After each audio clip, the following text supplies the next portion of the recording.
Westwood One presents America at Night. Here's your host, McGraw Milhaven. Hey, good evening, everyone, and welcome back, America at Night. Hopefully the voice will hold out for another 3 hours. I was feeling fine, and then, I don't know, I had a relapse. Anyway, tonight, you can be blasé about a lot of things, but you cannot be blasé about the fact that today was a historic day that humans traveled further away from the Earth than ever before.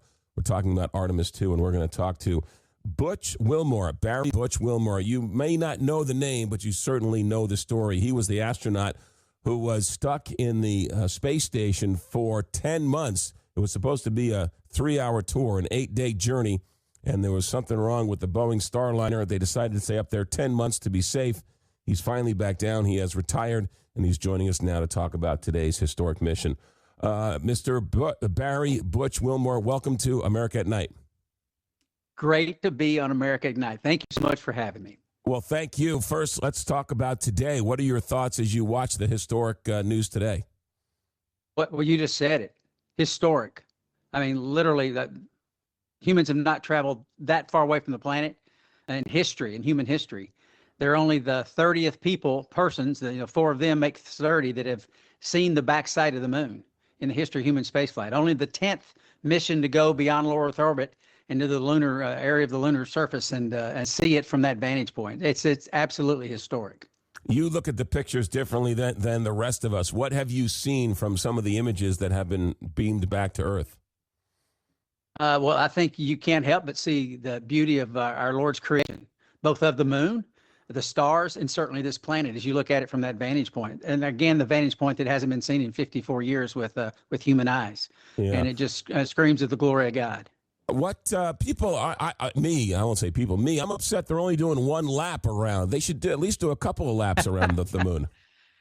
Yeah, that's the intent, because this is a free return trajectory. Basically, the burn that they did 4 days ago, the translunar injection burn 3.5 days ago, is the same burn that brings them back home. That's safety built in. If there was a problem with this after the translunar injection burn, they're already on a trajectory to come back. And there's no way you could do a couple of loops around the moon and have that free return trajectory. So that's, like I said, all a part of the design, that the trajectory and the analysis and making sure it's the safest path possible. Yeah. You retired. Are you a little jealous you didn't get to go to the moon? 25 years with NASA is much longer than most astronauts spend, and it wasn't planned that way. Things got extended, as you mentioned earlier, in a couple of different ways. But I think it's enough. The Lord, He gave me some amazing viewpoints, amazing opportunities, and I'm grateful for that, eternally grateful. I've seen things with these eyes that I never dreamed even could have imagined even existed. So I'm grateful for what I have, not jealous at all, happy for those that are getting to go and explore and do those things, and those that will come after them. But your new book is called Stuck in Space, An Astronaut's Hope Through the Unexpected. It was just released. It's just out, and it chronicles your idea. I want to get to some of that and your feelings with the book. But what's going on with the toilet? Why? How can that be? All these things that can go right, and they didn't get the toilet right. What's going on with the toilet? Well, I think it's not the toilet itself. It's the plumbing. After you get past the toilet, it has a device where you can actually dump your wastewater out into the vacuum of space. And I think it was a valve in that system that had failed. It's easy to work around. They've got to work around for it. So it was the toilet system, but not the toilet itself. Basically, you could fill the toilet up, but you couldn't dump it out. But now they fixed it, so they're able to dump it as well. What happens to the waste when you dump it overboard? We know what happens when you're driving down the highway and you throw a bag of garbage out the window. What happens in space? Well, I tell you, we also had a wastewater dump system on the space shuttle. And I tell you what, you have not lived until you have seen that yellow blizzard going out of the side of your spacecraft. It is pretty spectacular as well. But I mean, does it just evaporate? Does it fall back to Earth? Does it live forever? What happens to it? What's Yeah, the science behind it? it crystallizes and it turns into smaller pieces and continues on because it's expelled with a trajectory and it just continues to go. Okay. It's wrapped up in the Earth's gravitational pull and eventually it probably makes its way back. Depends on where, of course, you do your dumps, and I'm sure those are strategically planned for certain positions to make sure because NASA we plan everything, so we know exactly where every droplet will go. Yeah. The book is called Stuck in Space, An Astronaut's Hope Through the Unexpected. Now, take me back to what happened. It was your decision to send the Starliner back to Earth empty-handed, right? That was your decision to stay longer? Well, let's see here. I have not said that. How did you get that information? Let's put it like this. Yes. I was heavily involved in the decision-making process. Okay. So good. we'll put it like that. So yes, I was heavily involved and ultimately it was not the right call. Many disagreed, but they thought that we could come back and be fine, come back. And it was not the right thing to do. We didn't have enough information to bound the problem to ensure that it wouldn't be more of a problem coming back. And as it turns out, there was another thruster failure on the crew module that would have made it kind of a tricky situation coming back into the atmosphere, zero fault tolerant to pitch control. So it was a good thing we weren't on it. You were in a unique position because did you know that the whole world in the United States was watching and keeping you in their prayers as they realized you were sort of stranded in space?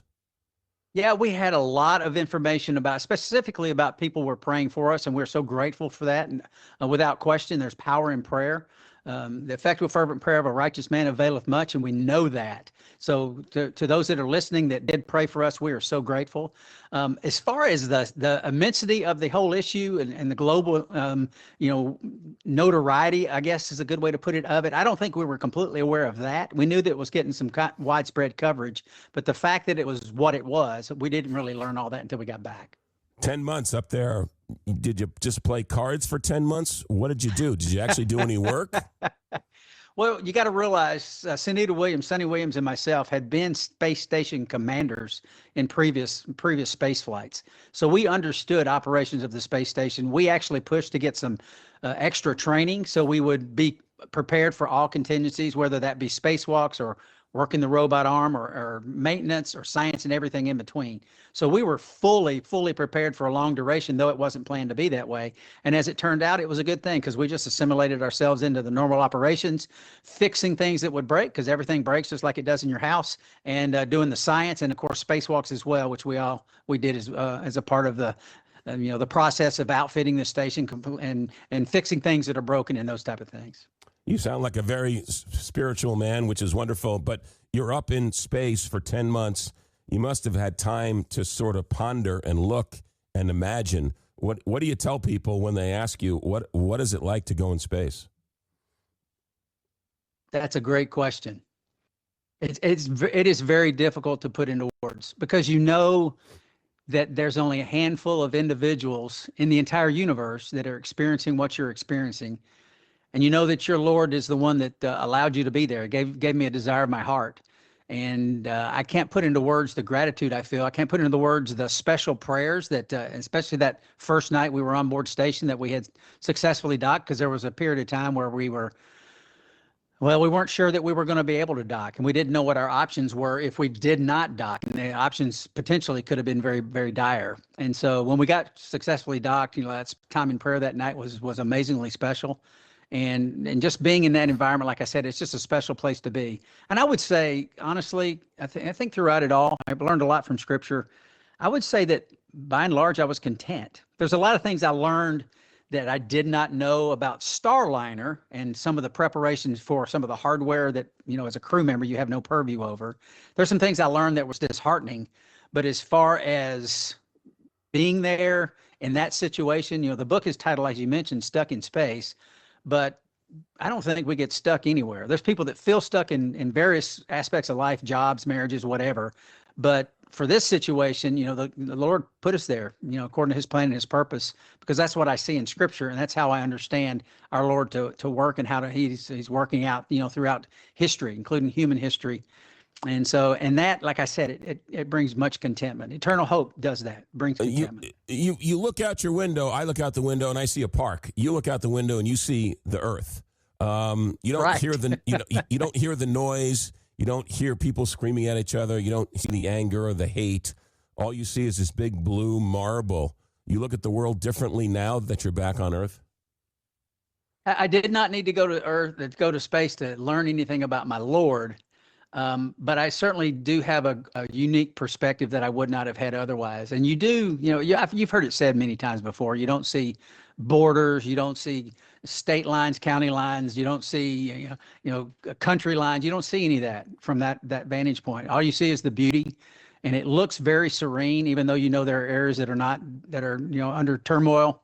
And that does sadden you, because the appearance that you get from that vantage point is special. And it's beautiful and it's amazing. And you wish that everybody could come up there and have that perspective, because maybe it would change their perspective on things and see ourselves as residents of this, as you mentioned, the big blue marble, instead of residents of this country or that country that feels different, gets upset and all that we have to deal with. But that's the nature of sin, and that's human nature. Yeah, the book is called Stuck in Space, An Astronaut's Hope Through the Unexpected. Butch Wilmore, our guest for a couple of more minutes. What did you, 10 months up in space, 11 months up in space, how hard was it to acclimate once you got back? Not just physically, but also emotionally and or mentally, because that's got to be a toll on it as well. I think the physical part, actually, for me, was more so than anything else. I was very comforted by everyone that, our greeting as we got back was amazing, amazingly special. Be able to fellowship back home, back with my home church, of course, my family, amazingly special. It was touching. I mean, I teared up even when I was in church, because I was there, and there was a chance that I wouldn't be able to be there. And so all of that culminates in some emotions that you didn't expect at the time, but there they are. And just like I said, just very grateful. But the physical aspects, that takes a while.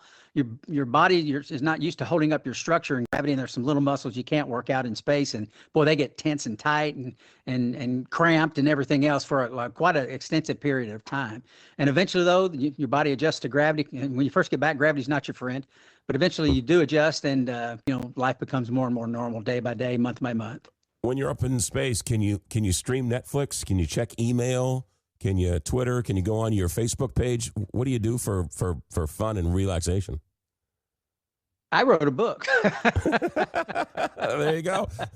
Yeah. Good answer. Actually, though, yes, you can with the satellite connectivity we have. But when I was there 10 years ago, no, you couldn't do those things. But now technology has moved forward in the last decade, and we can do every bit of that. Now, it's sporadic coverage. It's not continual 24 hours. It's when you have specific, it's called KU band coverage, where you can get the video and all that. But yeah, you can actually stream Netflix and do all that now. You sure can. Well, the book he wrote in space is called Stuck in Space, An Astronaut's Hope Through the Unexpected. Butch, last question for you. When you came back, what did you miss most? Was it a McDonald's? Was it a pizza? Where did you go and eat the first night out? Yeah, the first thing back, I wasn't that hungry, but my wife makes a mean tomato basil soup. So that's what I enjoyed that first meal back. It was great. Tomato basil. Well, that I would not have guessed. Tomato basil, yes, sir. Tomato basil. Butch Wilmore, last question for you. They're on their way home now. They've crossed the dark side of the moon, and they're headed back. What's going through their mind right now? They're thinking about coming back, re-entry. So think about it. We orbit the planet at 17,500 miles an hour when you're orbiting the Earth, and that's about 25,000 feet per second when you return to the atmosphere.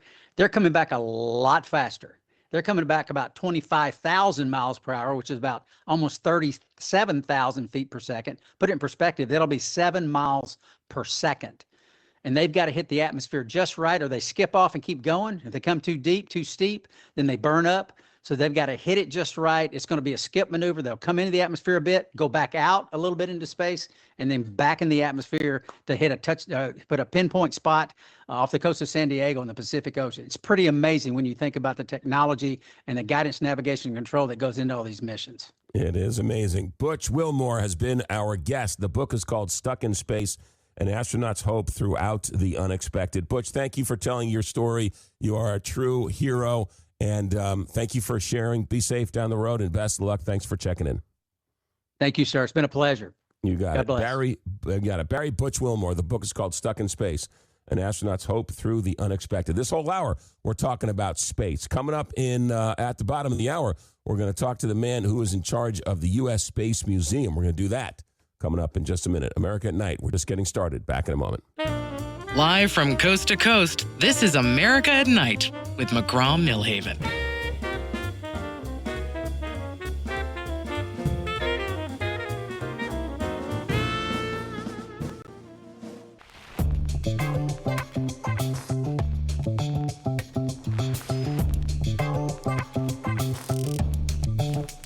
This is America at Night with McGraw Milhaven. Now, I am certainly no astrophysicist, but they keep talking about the dark side of the moon, right? The moon doesn't spin around. We don't see the backside of the moon. We only see the moon that faces us, right? No matter where you are, as we go around the sun, the earth spins. That's why the moon rises and sets, but we see the same side of the moon. And to be the furthest human beings ever from space is pretty amazing. What's tragic, what is truly tragic about all of this is that it's taken us 50 years to go back. And I know it costs money and nobody wants to spend any money and the things we may waste money on, the things we should do.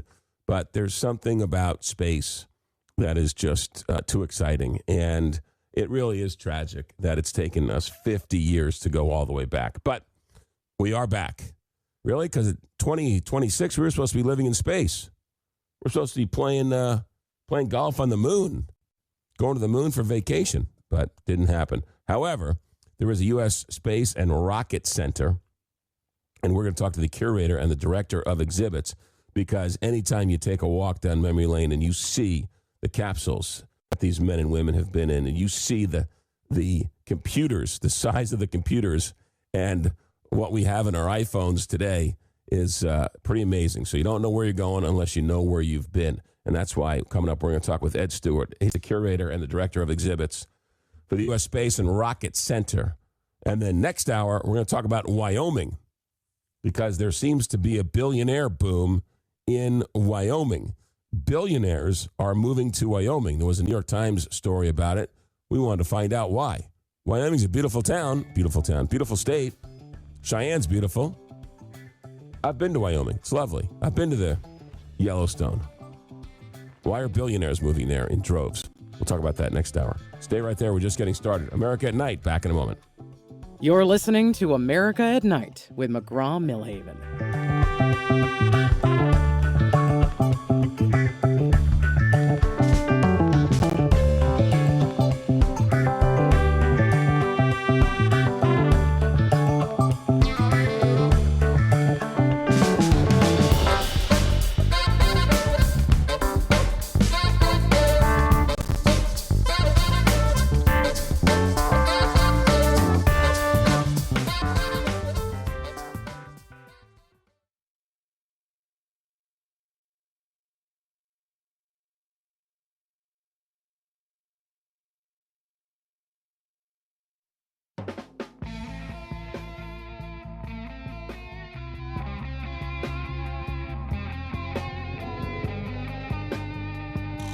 America at Night is also a podcast. You can now listen to your favorite episodes wherever podcasts can be found. The Artemis II is headed home after reaching the far side of the moon, the furthest humans have ever traveled from Earth. Think about that for a second. Ed Stewart is our guest. He's a curator and director of exhibits at the U.S. Space and Rocket Center. Good morning. Good evening, Ed. Welcome to America at Night. Hey, thank you for having me. I'm looking forward to it. What do you think about today? Man, I'm stoked. I'm super happy to see how well the circle around the backside of the moon went through, and that they came through on the other side safe and sound. So I don't think you could ask for better. Yeah, it's a shame. With all this fun, it's sort of a shame it took us 50 years to go back, didn't it? I agree completely. But I was born and bred a huge space nerd, so I'm always for all kinds of space exploration. Yeah, outside of Huntsville is where we find the U.S. Space and Rocket Center. Tell us about it. So, the U.S. Space and Rocket Center, where we call ourselves the world's largest space museum. We are the official visitor center for NASA's Marshall Space Flight Center, which is just down the road from us. And it's NASA's center for research and development of propulsion, so the rocket engines and the rocket bodies that you see, as for instance, on Artemis II and the Space Launch System. A lot of that work happens there for development purposes. And then, our museum, we've been around since 1970, and we host hundreds of thousands of people every year in our different programs. And we have a little bit from the very beginning of the space program all the way up to SLS hardware on display in our spot, and we're the home of the space camp. Yeah, talk about that for a second. Is that what it sounds like? Kids can go away to space camp? That is exactly right. If you're a person of a certain age and you saw Space Camp the movie back in the 80s, a lot of that was actually filmed on our campus. We're still around. We've been going strong since we were founded in our first session in 1982. Kids come for a week and they go through a program that's basically a simulation of what it's like to train to be an astronaut. You get to spend some time in mission control. You get trained to fly in shuttles and now Orion capsules as well. And you learn about the history of the space program. You learn a little bit about the science of space flight and some of the physics that goes along with that. And we're very pleased with how the program's going, since one of our astronauts on Artemis II, Ms. Cook, is a 5-time graduate of the space camp programs. However, the movie Space Camp, that wasn't based on reality, right? That was a fictional story. It was, because unfortunately the launch pad's nowhere near the museum. Okay. Talk about the Artemis program, because this is the next generation, right? It was the Apollo mission. This is the Artemis mission. Right. But talk about these rockets and how they're different and how the technology has made leaps and bounds from the 70s. Yeah, I mean, just strictly from the standpoint of, let's talk a little bit about the electronics on board. Each one of the crew members now has something that they're calling a PCD, or a personal computing device. It's essentially like a tablet that they're carrying with them versus, what even into the shuttle program, they were primarily using paper checklists. And they do still have some paper checklists. That has not gone away. But now they have their own personal handheld computers. They can take their some of them have their iPhones with them up there, although they're not going to get very good signal. So that's something that, the guys in the 1960s and early 70s could never imagine. That means the computing power on board is much more advanced than what they had back then. When it comes to the rockets themselves, the precision with which we manufacture the rocket engines and the bodies of the rockets now, we can save so much weight, which means we can put more cargo. We have computers that monitor those systems so much more rapidly than we could in the past. So we can shut down problems before they happen a lot faster. You get more power out of the rocket engines now, kind of per weight, than we could before. So it's almost a whole new world. It really is a wholly different vehicle than what we were flying in the 60s and 70s. They say that the computer that took us to the moon in the 70s was as powerful as one of those solar-powered calculators that you got for your 10th birthday in 1975. Is that true? Yeah, that is about right. Yeah. You're talking about tiny amounts of storage for like memory where it can store its programs. The math they were asking it to do, while it was really complicated, it was only doing that one task. So they were keeping things as streamlined as they possibly could. And the size of the computer that ran that rocket was small for its day, but still what we would call extremely large, because it sat on the inside of a ring on that rocket that was about 22 feet in diameter. And it took up every square foot of that ring, kind of running around the perimeter. So it wasn't a small machine. And it was really, truly amazing. What? Tell me some of the goals this Artemis II wants to find out about. It's not just a sightseeing mission. There are objectives. Right. What do they want to find out? Absolutely. So one of the big things that they're really wanting to learn about is they're wanting to learn about how the capsule and all of its onboard systems interacts with a live crew on board. And Artemis 1 in 2022, they launched the same rocket, not the exact same rocket, same type of rocket with an identical capsule on top, but there was no crew on board. So everything seemed to go pretty well. They found some problems, they fixed them. But now you're introducing a live crew, so we're really testing out life support systems in a live environment for the very first time. How do how do the different systems interact when you've got 4 people living in that space for 10 days, bumping up against each other, bumping up against the computers and all that kind of stuff as they try and move around. So that's a huge important thing. How is the spacecraft, especially the life support systems, behaving? The other thing, of course, is they're doing new lunar observations as they're flying around, or as they flew around the backside of the moon. We've got cameras that can capture so much more detail now than we did back in the 60s. They're doing some science on that aspect of it as well. But they've done a wild selection of stuff. They've done some training on how to do CPR in zero gravity, which I had never seen footage of before, although I'm sure they tested it on the space station. They were testing the exercise equipment that was on board. That's something the Apollo astronauts in the 60s didn't really have, was like a little, it's kind of like a combination between a rowing machine and sort of a total gym in a way. It uses a resistance wheel.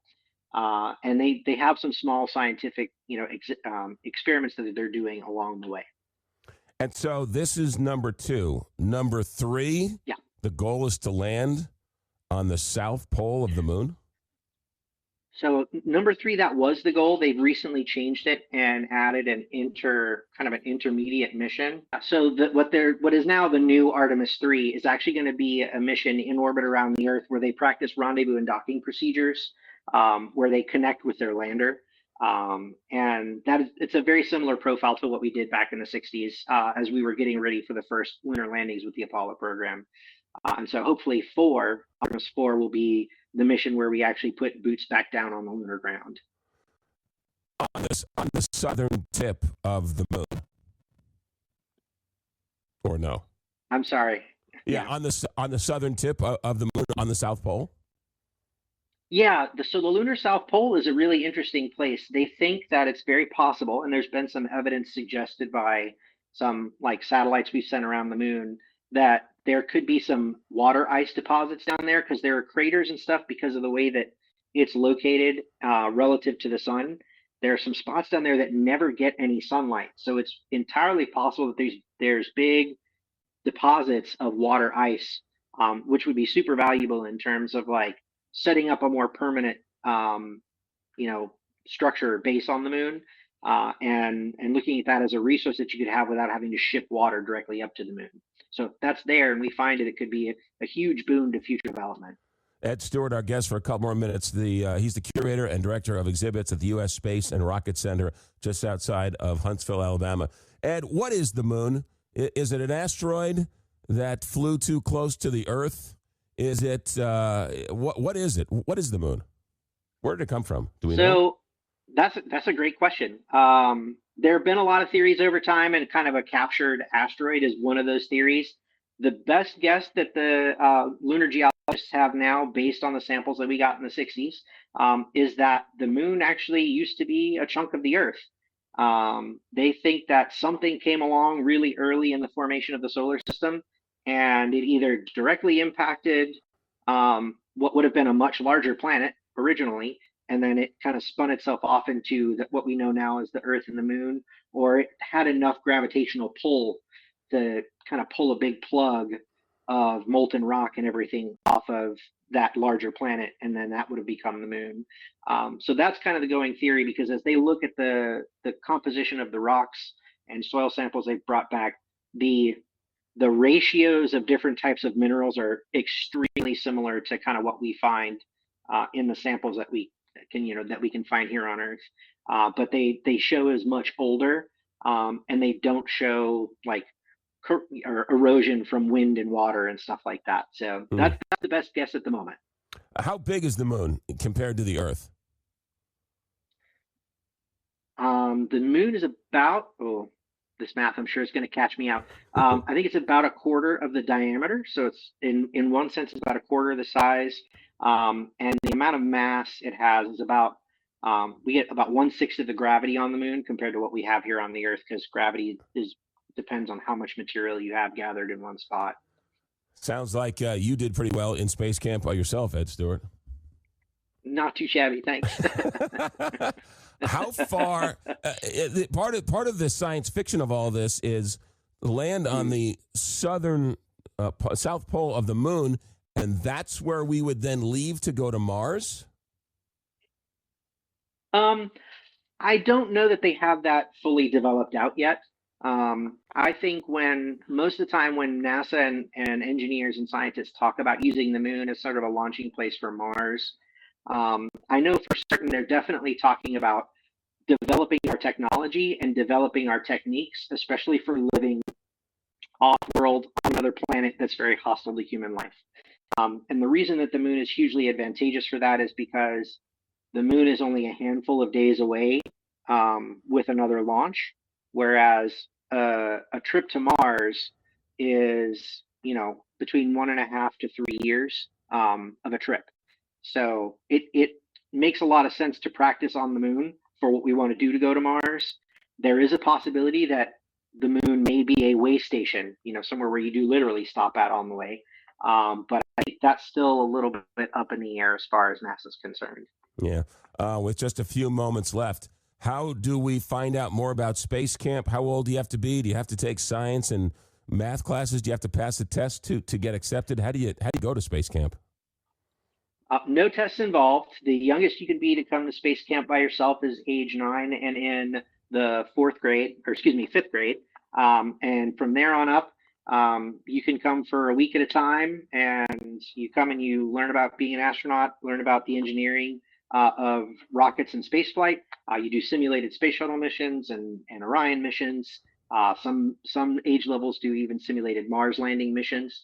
So it's a ton of fun. I really love in my work seeing all the kids out there, going through their trainings and seeing the big smiles on their faces as they're learning, but also doing, this fun task at the same time.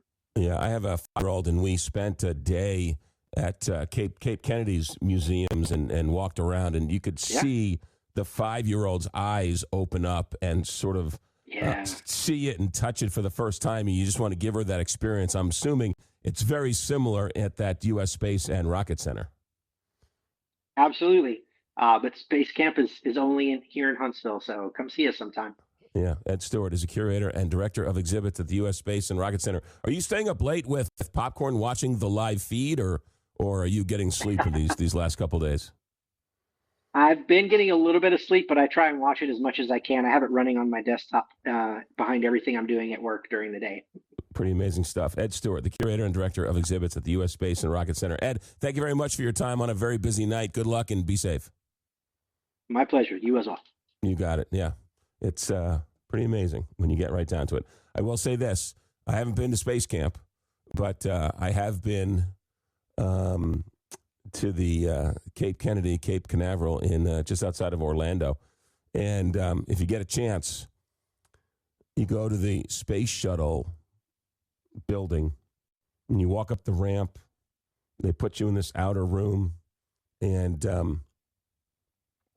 you see this movie, you watch this movie, you go into another room, you see another video, then you walk into this another sort of circular room, and all of a sudden, out of nowhere, the wall becomes translucent, and it looks like the space shuttle is flying right into that room, and the doors open up, and there is a real live, actual space shuttle. You can reach out and touch it and feel it and look at it, and breathtaking, absolutely breathtaking. So if you ever find yourself in Huntsville, the U.S. Space and Rocket Center, if you ever find yourself in Orlando, do yourself a favor, take a day and go see Cape Canaveral, because it is a pretty special place. America at Night, back in a moment. America at Night with McGraw Milhaven.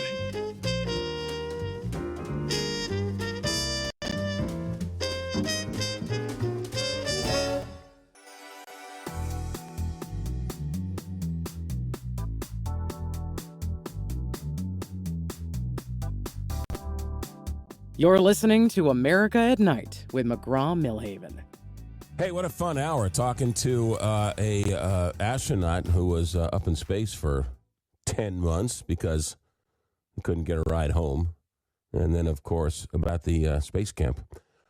If you're looking to do something, I have a movie recommendation for you. Anybody see the Ben Stiller documentary about his parents called Stiller and Mira? Nothing is Lost. Saw it over the weekend. It's heartbreakingly beautiful. Ben Stiller, the comedic actor, the giant Hollywood star. Of course, his parents, right? Stiller and Mira. And Jerry Stiller played George Costanza's dad in Seinfeld. And Mira played all sorts of roles. They were a comedy team in the 60s on the Ed Sullivan Show. And what an honest portrayal of a love story about two people. And they would go on the Mike Douglas Show and talk about their real feelings about where the marriage ended and the act started, and they didn't know if they were acting or part of the marriage, or a very, very intimate portrayal of his parents. And Ben Stiller, never better than the documentary that he did on his parents, Nothing is Lost, and highly recommended. It was really, really sink your teeth into good, really enjoyable. What a wonderful tribute to his loving parents. What great documentary. Stiller and Mira, Nothing is Lost. I think I saw it on Apple TV. All right, we're just getting started. Stay right there. Billionaires are moving to Wyoming. Why? We'll find out. And back in the olden days, in the Stone Age, women were the ones who were the gamblers. We'll check into that, too, next hour. Stay right there. Our executive director is Alex Hinton. Our engineer tonight is Richard Good. I'm McGraw Milhaven, and this is America at Night on Westwood One.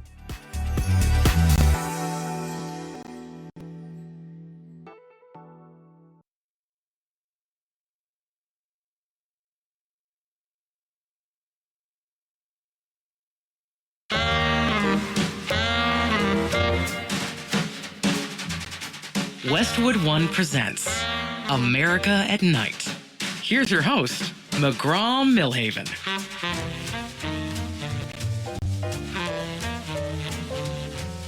Well, don't look now, but if you're a billionaire, chances are you've got a place in Wyoming. Jackson Hole, Wyoming, the Grand Tetons, Yellowstone Park, just to name a few. There are approximately 900 billionaires. 900, 850, 900 billionaires, headed to 1,000 billionaires. The most, 88 were added last year, and it's on the rise, and it is a hockey puck as more people become billionaires due to the increased tax cuts and the Silicon Valley and tech giants and everything else. New York Times had an article about these billionaires. They're moving to Wyoming, of all places. And to talk about it is Tyler Lindholm, the director of Americans for Prosperity in Wyoming. Tyler, welcome to America at Night. Hey, thanks for having me on, McGraw. I really appreciate the opportunity. You betcha. Tell me about what does the Americans for Prosperity do? Because I want to join if everyone's moving to Wyoming as a billionaire. Perfect. Well, I really like your analogy of the hockey puck. I've always liked to think it's important to skate to where the puck is going to be. And a lot of folks are moving to Wyoming. And a lot of the reasons behind that is because we might be the last best place in the United States. A lot of folks are suffering under a lot of different delusions of policy requirements need to control society in certain different ways. Wyoming's always had a fairly wide libertarian or liberty streak. And we've really embraced that. And we're one of the last best states in the regards of, no state income tax, no corporate income tax. There's only 2 states in the nation that have no corporate income tax. Our property tax is exceptionally low. We're mineral rich, and we've been able to utilize those funds to save for the future instead of spending and squandering it on multiple different things. And I think that's the biggest reason why we see a lot of folks looking at Wyoming nowadays. You also can't discredit the fact that Jackson Hole is one of the most beautiful places on Earth, and you have Yellowstone and the Grand Tetons. I mean, they're not moving to, Laramie. No disrespect to Laramie, but Jackson Hole is one of the most beautiful places on Earth. No, that's right. Jackson is stunning. We do refer to Laramie in Wyoming. We call that Laradise because it is pretty close to paradise. I mean, it's our one university in the state of Wyoming. So if folks are worried about, anybody from the woke side of things kind of, inundating their state. Well, it doesn't hurt to have one university. I always kind of think that that's kind of the way to go in that regard. But Jackson is stunning. The Tetons, Jenny Lake, all of it. Yeah. Just a side note, a couple years ago, we're going back now a couple years, I spent one Thanksgiving up in Jackson Hole, and we spent the whole weekend snowmobiling over the Continental Divide in Yellowstone. It was one of the most gorgeous weekends I've ever spent. It was just absolutely gorgeous. But are companies moving to Wyoming, or is it just billionaires, famous billionaires moving to Wyoming? Are there companies moving there as well? That's actually a super good question. So Wyoming is number 2 as far as business domiciles in the country. We're right next to Delaware as far as domiciling. As far as brick and mortar, not so much. I mean, Wyoming remains the lowest populated state by a wide margin. And that's because a lot of folks really can't handle our winters. They're pretty tough. You spent Thanksgiving in Jackson. I'll bet you there was snow on the ground. Yes, there was. Yeah. Kind of hard to snowmobile without snow. Yeah, I know. We had a good time. That's right. That's right. So Wyoming's, it's kind of the next little hub. I mean, we've actually been called wildly enough, we're called the digital assets of Delaware. So a lot of digital asset companies are in the state of Wyoming. In fact, the largest company in the state of Wyoming is a digital asset company. There's got to be some problems. All the billionaires, they certainly want their houses cleaned. They want their kids taught. They want the restaurants to have servers. How are you guys dealing with the working class when I'm sure prices are through the roof? This is actually a stunning problem, and I'm glad you called this out. It is a pretty stunning problem. And I think this problem goes across the country. Whenever you look at, the biggest barrier to economic development in any state across the country, the biggest barrier consistently is always municipalities or local government. It's just flat reality. And Jackson is no different. We've got a lot of trust fund kids that have made good on dad and mom's money and have decided to put up as big of a wall as they can. So what we see in Jackson as an example is they fight us tooth and nail. The state has moved forward in a lot of different areas to try and build low-income housing. And the city of Jackson tends to fight that quite a bit unless they're in charge of that low-income housing. So it is an issue. We import a lot of talent to be able to do those server jobs right out of Driggs, Idaho, Victor, Idaho, those areas where they're going over that Teton Pass. You've been in that area, McGraw. You know that during the winter time, those roads are pretty tough. So it is definitely a situation that Teton County is juggling. So you're having a hard time with affordable housing, just like the rest of the country, but sounds like in some ways even worse. Yeah, no, I think it's affordable housing on steroids issues.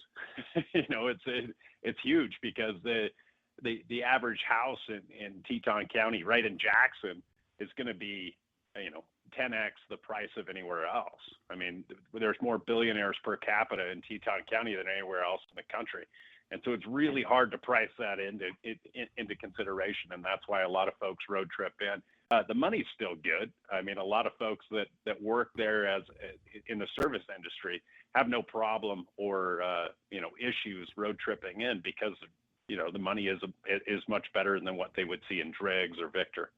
Yeah, I would think teachers have a hard time finding teachers, and I don't know the salaries, but again, right, affordable housing for a teacher. You don't want to pay a teacher $500,000 to teach math, but you got to pay her a decent enough salary so they can afford to live relatively close to the school. Yeah, no, that's absolutely right. One of the things that we've seen that has somewhat alleviated that situation, or at least is starting to help in that situation, is the opportunity for private schools and those types of things has actually alleviated the public school scenario as far as by providing a competitive balance. In Teton County, they've got to pay their teachers more because of not only competition, but the cost of living in that area is significantly higher. Yeah. Talk about the not in my backyard scenario. The only person you don't want to go up against if you want to build a fence or a second story or a ranch or something is another billionaire next door. Talk about how often you get into fights with not on my 100 million acres, only on yours. Right. No, that's a consistent theme. It is a consistent theme. At the state of Wyoming legislature level, we see a lot of pieces of legislation moving forward that have to deal with issues that come out of that Jackson area, out of Teton County, where we see scenarios where the local city council moves forward, where you limit the height of buildings, you limit the height of fences, or the fences have to be wildlife safe fences, even in the city of Jackson, which city is a relative term. A city in Wyoming is 10,000, 5,000 people, right around there. Probably not considered a city anywhere else, but that's definitely a city in Wyoming. And so we see those types of scenarios that consistently pop up. And thankfully, the Wyoming legislature is fairly effective in jumping in the middle of that and ensuring that people's private property rights are protected. I get into quite a bit of trouble when I say some of the most environmentally friendly people I know are hunters and fishermen, because they love to fish, they love to hunt, and they want their land to be pristine to keep them hunting and fishing. The other thing in this article that I thought interesting, Tyler, was rich people love their animals and they love their wildlife, and they'll spend lots of money to be environmentally friendly when it comes to their animals. Yeah, no, it is kind of a wild scenario. I often think about these types of situations also, McGraw, when you're thinking about these types of folks that are stomping their feet and screeching about conservation and whatnot. AOC comes to mind. AOC, someone that is surrounded by steel and cement, that's probably not seen too many green acres in her life, has never consulted with a rancher. I'm a rancher. I'm a fifth generation rancher in the state of Wyoming, and my family's ranch has remained, essentially a haven for elk and deer and coyotes and magpies and all of the things in between for over 120 years. And you would think that a lot of these folks would consult with the folks that kept it wild and free in the West. But that is not the case. And a lot of folks move into Jackson and they think that the best solution is to shut it down, to shut man out. Well, man has evolved quite a ways, and we've gotten to a point where we understand what conservation means. And if we want to keep the ranges of the West wide open and free, the best consultation we could ever accept is talk to the ranchers and farmers, because they benefit also by keeping it wide open and free. Tyler Lindholm, our guest. We're going to spend a couple more minutes with him. He's the Wyoming State Director for Americans for Prosperity. Also, the former majority whip in the House of Representatives for the great state of Wyoming. What about data centers? Are you guys getting into that controversy at all? Yeah, absolutely. We're full-throated in that controversy. Absolutely. A lot of folks don't know this. Wyoming is kind of considered, for the folks in the energy field that work in this space, Wyoming is kind of considered the powerhouse of the nation. And a lot of that reason comes from the fact is not only are we good on oil and gas, but we're number one in the nation when it comes to coal. Most of the country's coal actually comes out of Wyoming. A lot of folks in Kentucky and West Virginia are digging 1 to 2 foot coal seams. Wyoming has a 100-foot coal seam, a solid wall of coal. And so we produce a ton of energy. About 90% of the electricity that is produced in the state of Wyoming is exported. So we're powering a lot of other states. We have a lot of energy that goes right over those state lines, and we'd like to use it here. So we're full in on data centers, on AI, those types of things. Cheyenne has a considerable amount of them, and it's there's some controversy involved, but it's one of those things where we kind of want to do our own research, see what the benefits are, and right now the benefits definitely outweigh the negatives. I've been to Wyoming, as I said. It's a little windy, not going to lie. What about wind and what about solar? How are you guys playing that game?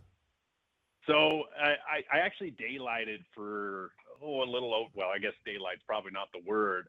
I did around 12 years. I worked for a generation and transmission outfit there, McGraw, and I had the opportunity to kind of look this deal right in the eye and understand how electrons flow. One of the biggest and best things for your average person that might be listening right now to understand is the largest use of electricity doesn't happen in the middle of the day. It happens early in the morning and late in the evening. And that's because everybody gets home and they use their microwave and their ovens and their dishwashers and what have you, and everybody's home utilizing all of that equipment. So that's why you see a heavy spike in electricity usage early in the morning and late in the evening. The middle of the day, when solar is best used, and wind, we actually are in the belly of the beast at that point. We're not using electricity at its peak at that point. So until we get to a point where electrical generation such as wind and solar can be stored in an affordable manner that is long-term, it's really never going to make sense. And for us at Americans for Prosperity, our biggest focus is on affordability and reliability. If it's not affordable and reliable, what sense does that make to the average consumer? Do you have windmills in Wyoming? Of course we do. Yeah. We're a wind hotspot. Yeah. I was going to say, and farmers are farmers, trading their land for solar fields? Yeah, there's some of those folks out there that are actually absolutely taking advantage of that and moving on that. One of the kind of biggest barriers that we currently see, and boy, you can't blame a guy for, trying to make a buck. You can't blame them at all for doing that. The biggest rub that we've got on a lot of those situations are production tax credits. It's essentially a subsidization from the federal government that props up these types of projects. And so the big worry is in the state of Wyoming, and I imagine across the West, is what happens when those subsidies disappear? Will those checks still clear? And that's a question that we have to ask. We have to talk about it. Tyler Lindholm, what's the website for people to find out more about Americans for Prosperity? Yeah, so you can check out for our national organization, americansforprosperity.org, or if you're a Cowboy stater such as myself, you can go to cowboysforprosperity.org. We've got all of our information up on there. You can check out everything that we're up to, from events across the Cowboy state to our policy positions, or if you want to be a candidate in the Cowboy state and run for elected office, we've even got a tab on there for you. There you go. Tyler Lindholm, Wyoming State Director for Americans for Prosperity. Billionaires moving to Wyoming. Who thought? Tyler, thanks for checking in. Have a good night. Thank you, sir. You got it. America at Night. We're back in a moment. America at Night with McGraw Milhaven.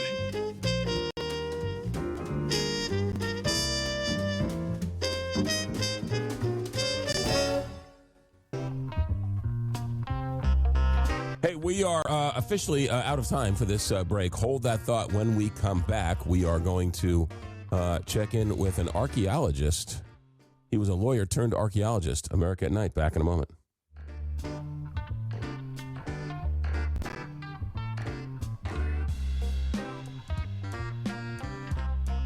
Richard's yelling at me here. Savannah Guthrie back in.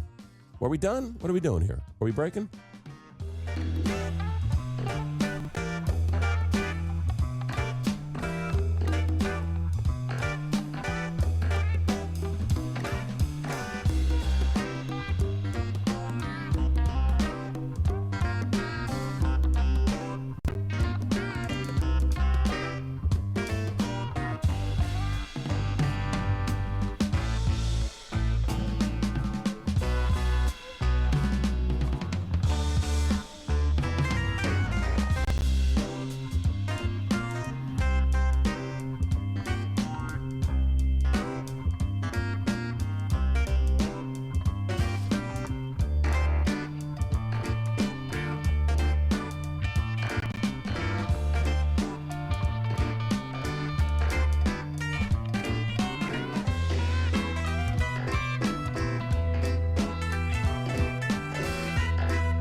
This is America at Night with McGraw Milhaven.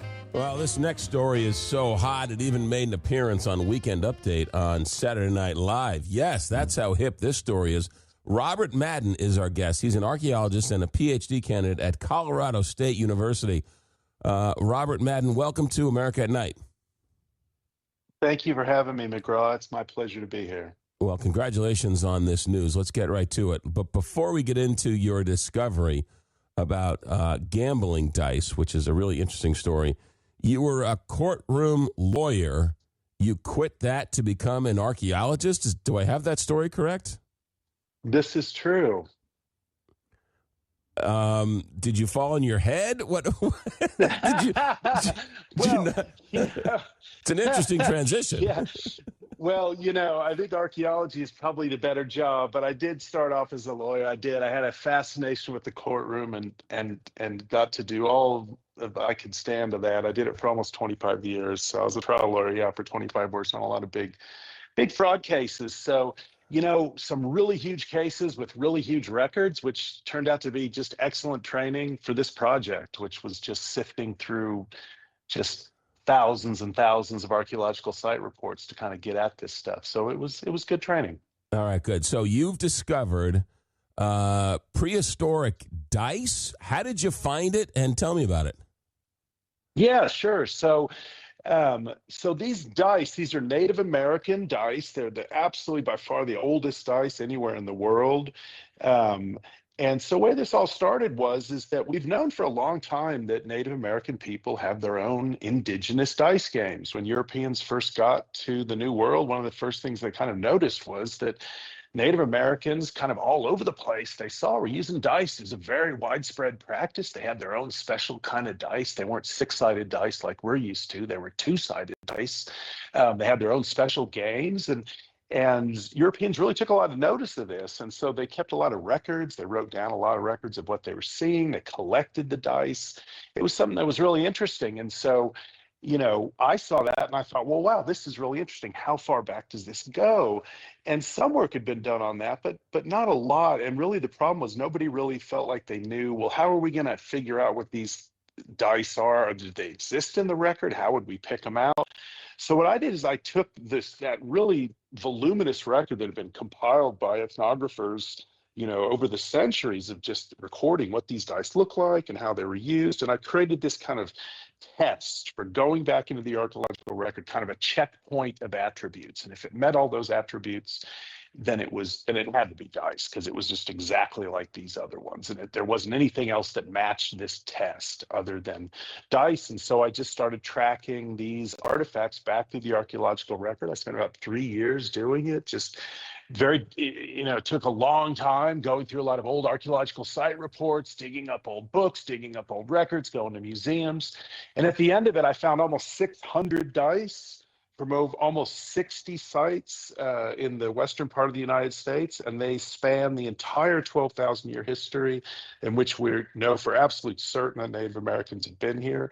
And it's just a kind of a continuous line. It's not just like we have ones in the historic period and then ones 12,000 years ago. We've got them all the way between. It's just kind of an unbroken line of Native Americans using dice for the last 12,000 years, and they continue to use them today. You can hop on YouTube and find videos of Native people using these dice and playing these dice games. So you're telling me that the dice games that are played by Native Americans today, some of which have foundings 1,200 years ago?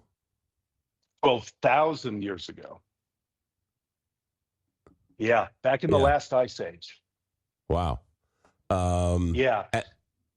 Are the dice similar? Are the games similar? They're very similar. Now, we don't know what the exact games were. So what we're really saying is we're seeing these objects that we can very much identify as dice. They're very unique. They're very diagnostic. They've got characteristics we can really pick out. So what we're saying is we've got these artifacts. We know what they were used for in the historic period. There's absolutely no question about that. And we can track these artifacts all the way back to 12,000 years. So we use something we call ethnographic analogy. In other words, just a way of saying, if people in the past had the same kind of tools and we see people in the present that have those same kinds of things, we can kind of make a good inference that they're using them for the same purposes. So we think they were probably using these dice for exactly the same reason as they were in the historic period. And we do have some prehistoric record on this, but we're basically saying we know these things are used for dice games, games of chance, and importantly for gambling. Gambling was a really important aspect of the way that Native American people did this. And so that's my next line of questioning is, so gambling, because they gambled today with these dice games, you're assuming they gambled 1,000 years ago with the similar dice games? Yeah, so a couple things. One, we have really several centuries of records, not just today, but going all the way back. Because as I said, we've got historic people. When the Europeans first got here, they started noticing this. So we've got records going back 300 or 400 years showing how these dice were used, the games of chance that they were used for, and the gambling that they were used for. So we have that. Then we can also take it back into kind of like the last 2,000 years. We've got some really good records where we find them in large groups and burials. We have even legends of gambler gods that would come and enslave people. That's all really in the last 2,000 years. So what this study really does is it takes it back a whole nother 10,000 years by tracking these same objects. So we've got really good evidence that we know what these dice were used for, both in the historic and in the prehistoric record. And then we're inferring that they were used for the same purpose going back, which is a pretty solid inference. Now, you also insinuate, Robert Madden, archaeologist at Colorado State University, that women were the gamblers. That's interesting. Yeah, that's one of those ones where it's a little bit harder to make the connection. But as I said, we have these really great records from the historic period, so the last several centuries. And what those show is there's about 170 reports that we have that were written by people that saw the games being played. And what they saw is really interesting. But among the things that they saw was about 80, where these people wrote down who was playing the game. About 80% of the time, it was women only. About 7% of the time, it was men only, and the rest was kind of a mix. So we've got this really interesting pattern where, at least in the historical period, when Europeans got here, this was a predominantly a women-dominated game. And so that may well have extended it in the past. Did you just find Marjan 1,000 years ago for Native Americans?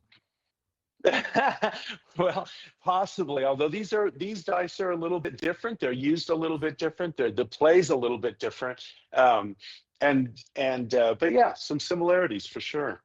Talk about this, the social nature of this. They didn't have YouTube. They couldn't go on Facebook, and so they didn't have TV. They didn't have radio. I would think that this was probably a large part of their social network, was getting together and playing with these dice. Well, what's very interesting is what we see from both the historic record I talked about and from the kind of near-term archaeological record is they seem to be associated. It's not so much that they would play them within the group. It was something they used with outsiders.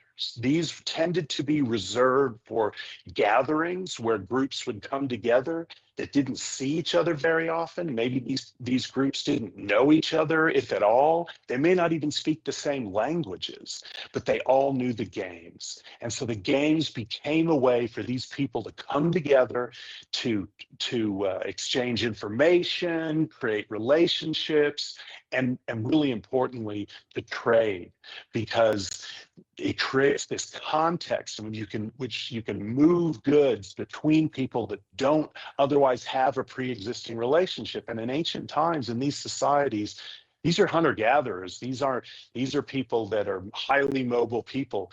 They don't have kind of what we think is bartering, or just you just meet somebody and trade with them. That's just not really how these societies work. So these games really created kind of a neutral context where everybody could feel like they understood them, they had a fair chance of winning, and it turns out to be a really efficient way of trading. If we play a lot of gambling games back and forth over and over again, it's a great way to move goods from one side of the ledger to the other over a short period of time. So you're insinuating that two Native Americans got together and they rolled the dice to determine who was allowed to go after the buffaloes first, or the bison first, or who's allowed on this land? I mean, what are you talking about? Think about it like this. Yeah, think about it like this. Let's say two groups get together. These are highly mobile groups. They're out there hunting. They're out there gathering. They don't see each other very often.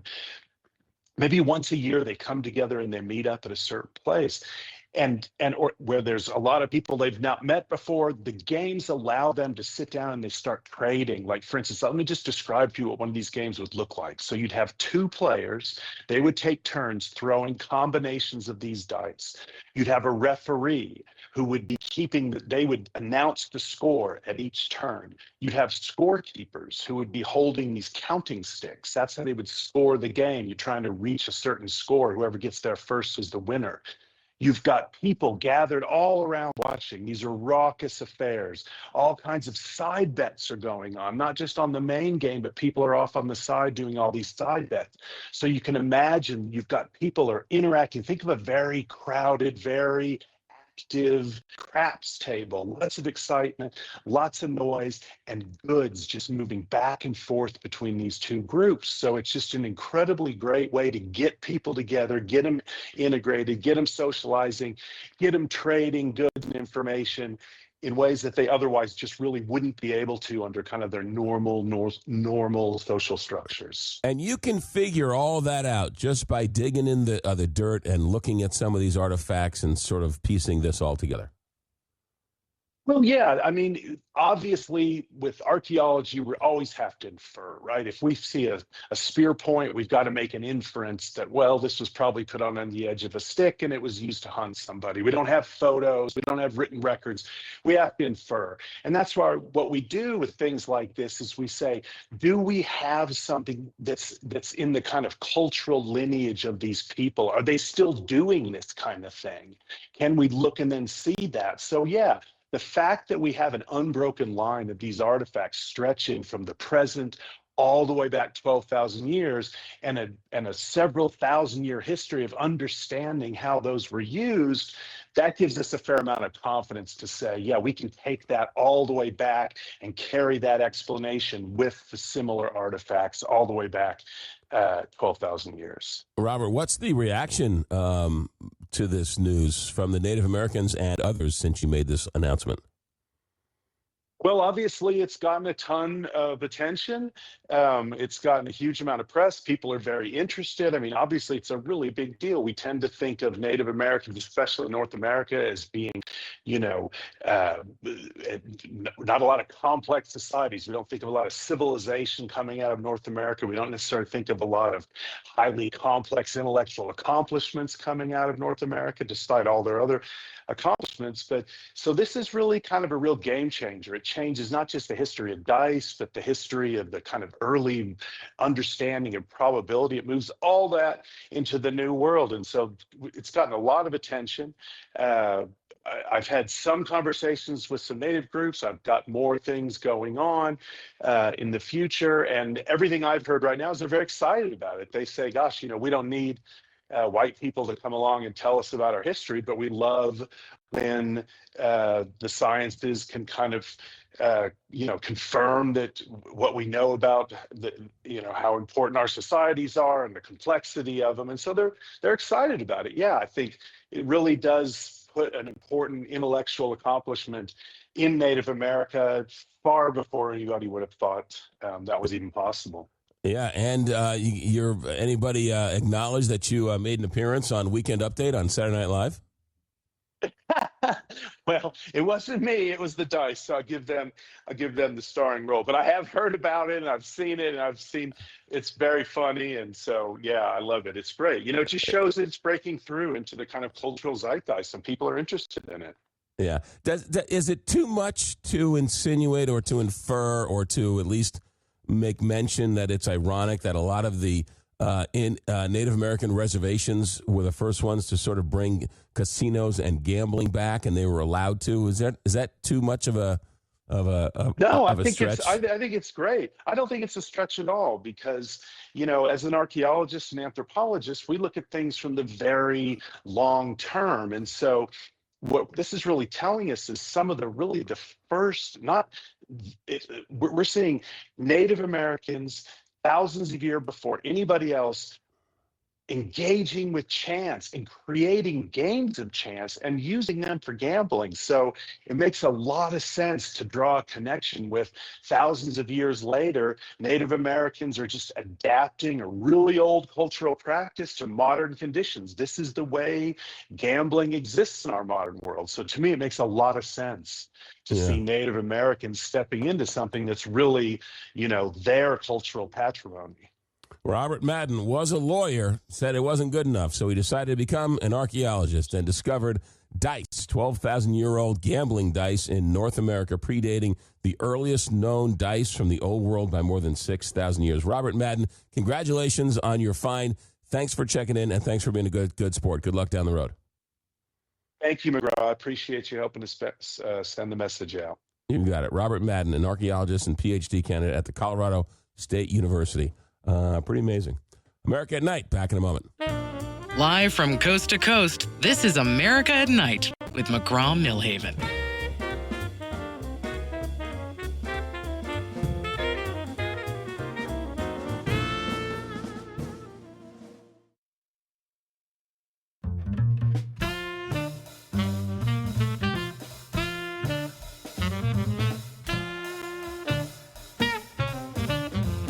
Relax.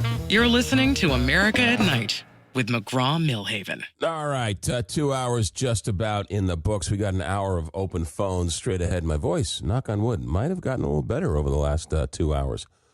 Oh, boy, this cold thing is no fun. The text line is officially open, 1-844-2-McGraw, 1-844-262-4729. A couple of texts for you. Here's one from Kenny in Alabama.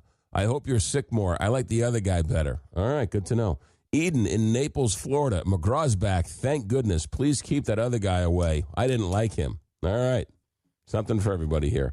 I'd wish to pen a letter of commendation to the two powers and telling them we need to make sure you stay. No computer. Address, please.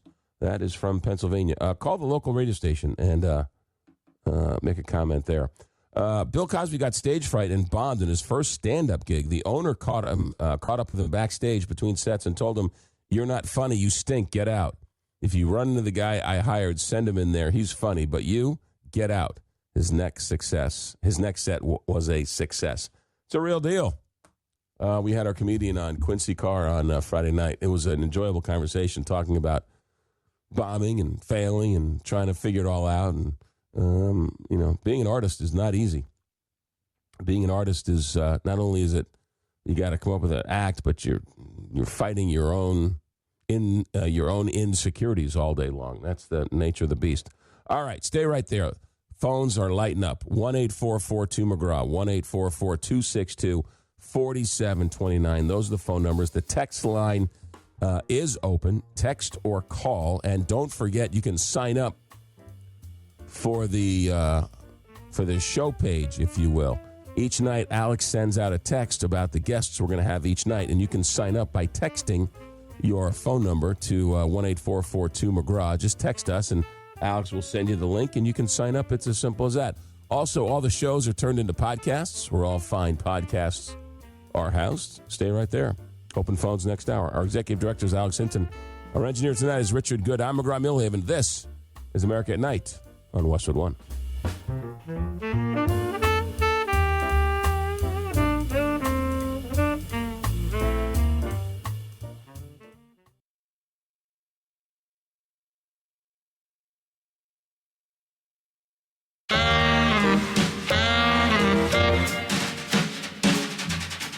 Westwood One presents America at Night. Here's your host, McGraw Milhaven.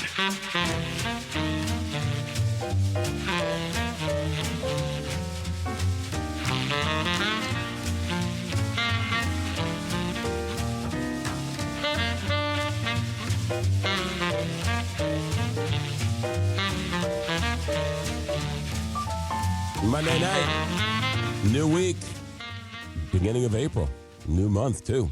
Welcome back. Phone numbers are as follows: 1-844-2-McGraw, 1-844-262-4729. Before I was so rudely interrupted, I just wanted to mention that Savannah Guthrie showed up today on the Today Show, and she just, there's no other way to do it than to just jump right in, and she said, basically, ready or not, here's the news. God love her. You wish her the best. And what a horrible, horrible situation. And she's going to have to sort of, the only way to get through it is to do it. So I watched it, and my heart sank for her as she tried to sort of muddle through it. God love her. Hope she finds some peace, and hope she finally gets the answers she's looking for, because it's a tragic story, right? The mother was abducted back in February, right? February 1st. It's now, April 6th? So it's been, February 1st, February, March, 2.5 months or so? What a nightmare story. All right. Phone numbers are as follows: 1-844-2-McGraw, 1-844-262-4729. Don't forget about the text line. We love the text line. Somebody wants to go rogue. Someone wants to talk about something we talked about, something's going on in the news. Whatever your little heart desires, it's Open Phones America. That's the best part of this. That's my favorite hour, if you will. Let's go to the phones here. We've got Gene in Pittsburgh, Pennsylvania. Gene, welcome to America at Night. Yo, McGraw, you rock, dude. You're great. Thank you, sir. Thank you. So the Apollo 11 space capsule was on tour. It stopped at the Heinz History Center, where I live in Pittsburgh. A friend of mine was a docent there. For those who don't know what a docent is, they know a lot of stuff and they answer questions. Sure. All right. So the average cell phone, probably a good cell phone, is 60,000 times more powerful than the computer that was on the Apollo spacecrafts. That means your cell phone could actually pilot 60,000 Apollo missions at the same time. Amazing. That's flabbergasting. Okay. Yeah. Fact check me on that. Okay. But here's, to me, the really cool thing. I had always noticed on this Apollo space capsules, there was these little slits up near the top of the spacecraft. So I asked my buddy, what do those slits do? This is flabbergasting. If that computer failed, they could use a sextant to navigate by putting it through those slots. It's the same sextant people used back in the days of yore at sailing ships. Right, yeah. It's like, could you imagine being out in space and go, the computer failed. Well, no big deal. We have our sextant. Come to think of it, I think they use a sextant on Apollo 13 when they were stuck and had to get back. I think Jim Lovell used a sextant to either check or double check their coordinates. Yeah. Yeah, that would be right. I mean, to me, that's like just staggering. Those guys had to just be brave, to go out there with basically nothing but the wing and a prayer. Wow. Yeah. Big salute to those guys. The science is truly, it's really unbelievable. We're watching it and we're seeing it. It's just unbelievable. And the fact that we sort of, thank goodness for Tom Hanks and Ron Howard and all these people who did these movies to sort of bring space back to a new generation, because it had been lost. People had forgotten. People had moved on, right? Kids today are convinced we faked the moon landing, and it's a shame. Right? Man's greatest accomplishment, and we had sort of forgotten all about it. So I'm glad they're going back, and I'm glad people are excited about it. Well, I'm truly excited about it. And on just another note, my daughter used to work at one of my twin daughters used to work at Lockheed Martin Space Division. She actually knew people who helped build this Artemis, the Orion space capsule thing. Yeah, that's pretty cool. Yeah, absolutely. Well, thanks for taking my call. Thanks for calling, Gina, and thanks for listening. There's that great docu-series on HBO called From the Earth to the Moon. And if you haven't seen it, shame on you. It's, 8 or 9 episodes. And there's a great scene when they've landed on the moon and Neil Armstrong and Buzz Aldrin, played by Walter White of Breaking Bad, right? Buzz Aldrin, as they're landing on the surface of the moon, the abort light goes on. And the actors who play Neil Armstrong and Buzz Aldrin look at each other and they're like, abort. And they call down to Houston and they say, hey, the abort light's on. And the eggheads in Houston are all looking at each other. I don't know. What do you think? As they're getting ready to land on the moon.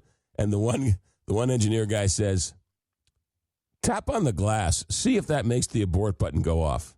And so they tap on the glass. And the abort button goes off. And they're like, okay, continue on. Imagine you're landing on the surface of the moon. And the abort button goes off. And the guy says, tap on the glass, see if it goes off, and it goes off.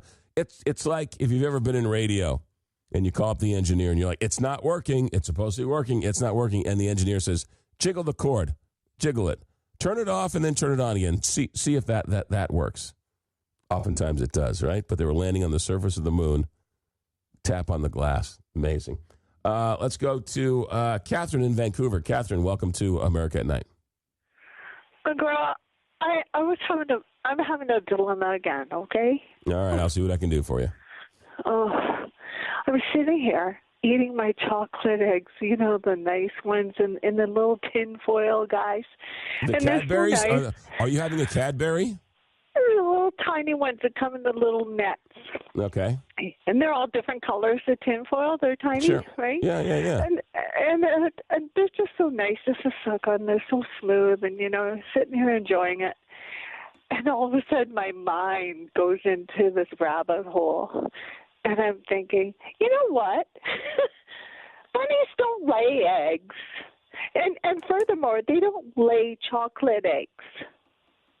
Oh no! What are you insinuating? Oh no! Why are you busting? Why are you harshing my mellow here, Catherine?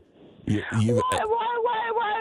are they telling us that they're selling eggs and bunnies at Easter? Why is the Easter bunny hiding eggs for the little one to find on a Sunday morning?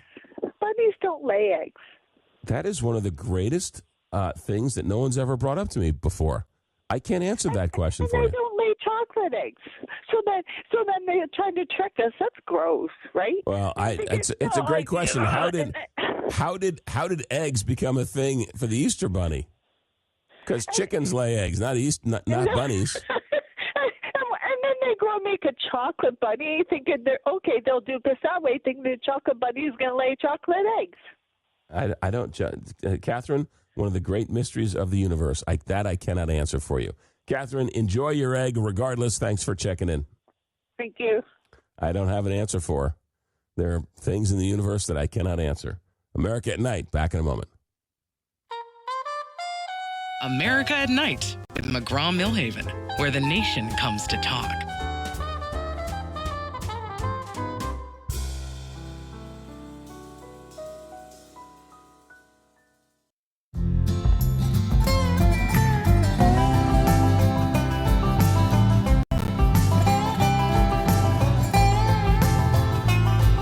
Welcome back to America at Night. Call now, 844-262-4729. That's 844-2-McGraw. All right, let's go back to the phones. We've got Scott in St. Louis. Scott, you are on America at Night. Good morning. Good evening. Good afternoon. It seems like Trump, he keeps using his mouth to threaten Iran. And Iran keeps responding by firing rockets at Israel, at our allies in the Strait of Hormuz, which is still closed.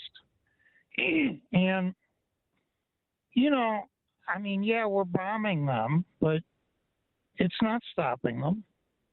Now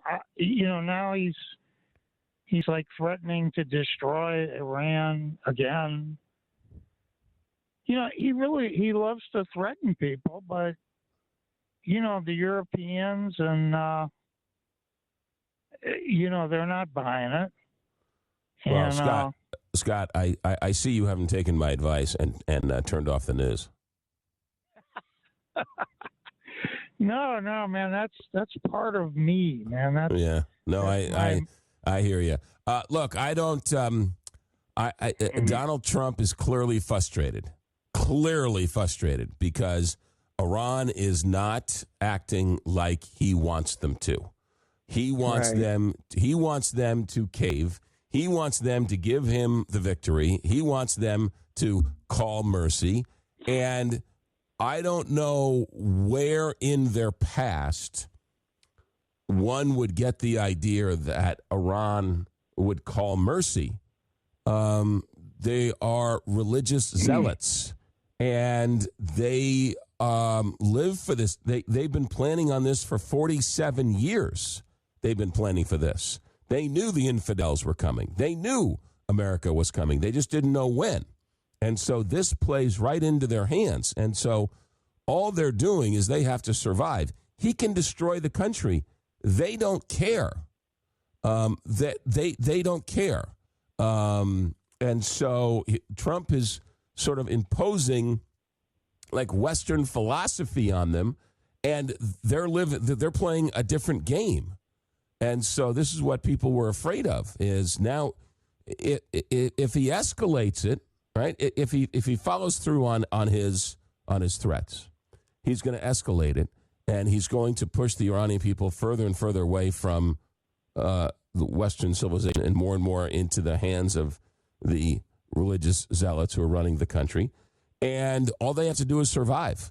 And and then what happens? Okay, so he knocks out the energy, he knocks out the oil, but they can still keep the Strait of Hormuz closed. And once you fire the gun, you don't have any more leverage, right?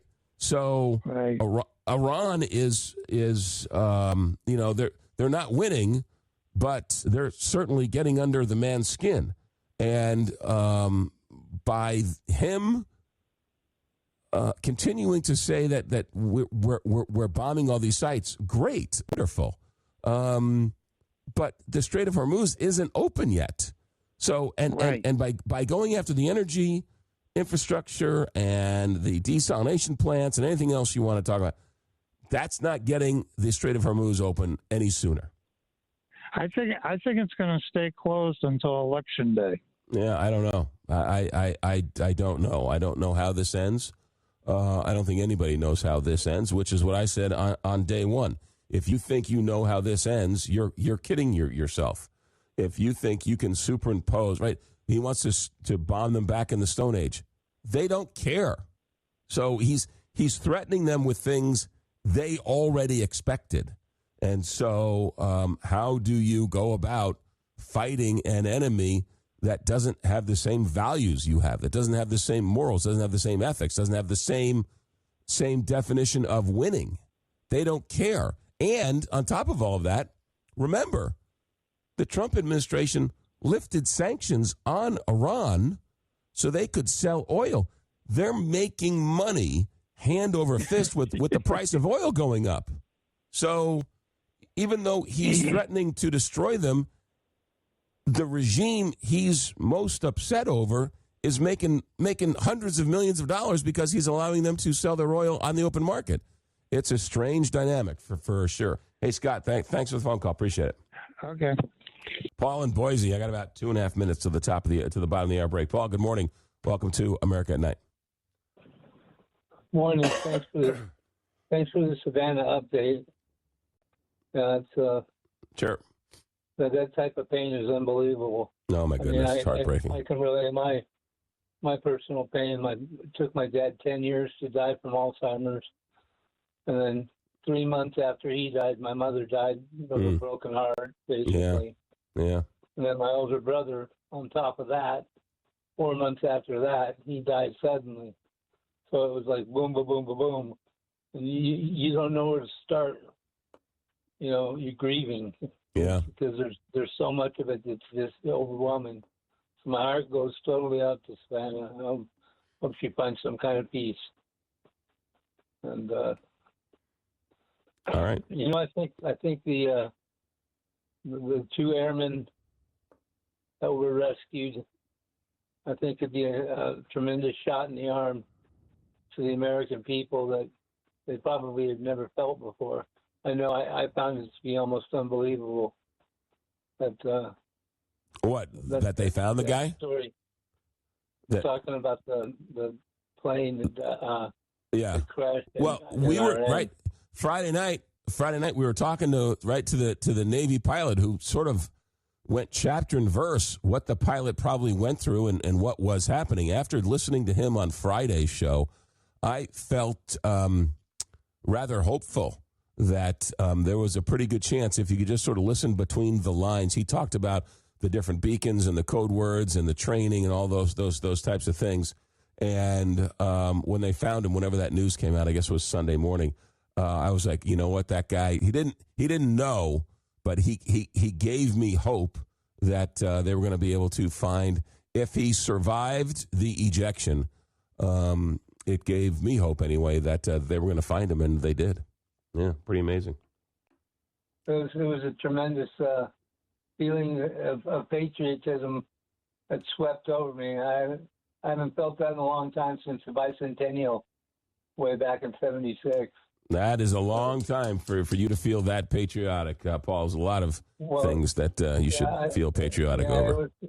It was a shot in the arm, I'll tell you. I haven't felt that in a long time.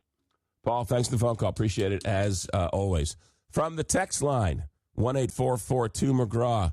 Our guest on Friday was Quincy Carr. This one's from Illinois.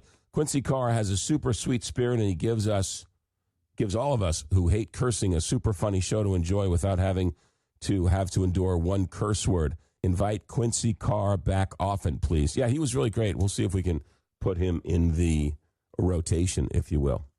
All right. Music says we've reached the bottom of the hour. Still got plenty of phones open for you. 1-844-2-McGraw. 1-844-262-4729. It's a race. What comes first, the end of the show or my voice? Stay right there. I think I'll let Tony run a little bit, save my voice. Tony, hope you have a good rant in store. We'll get to him next. Plus, a couple of phone lines are open. 1-844-2-McGraw. America at Night. Back in a moment. Relax. You're listening to America at Night with McGraw Milhaven.